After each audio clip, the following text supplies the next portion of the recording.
Hey guys, magluto tayo ng tomato sauce. I-sauce natin sa macarona.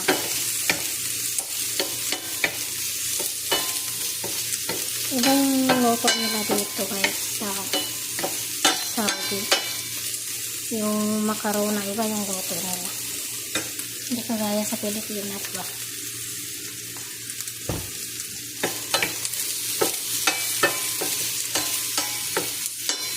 Tapos, lagyan natin ng sauce.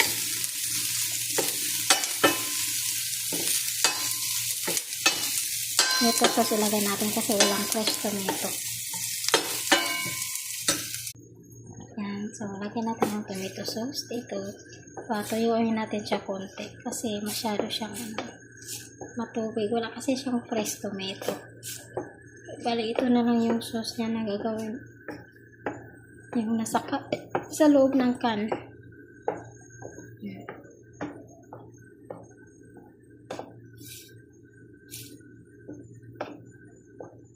Thank you for watching.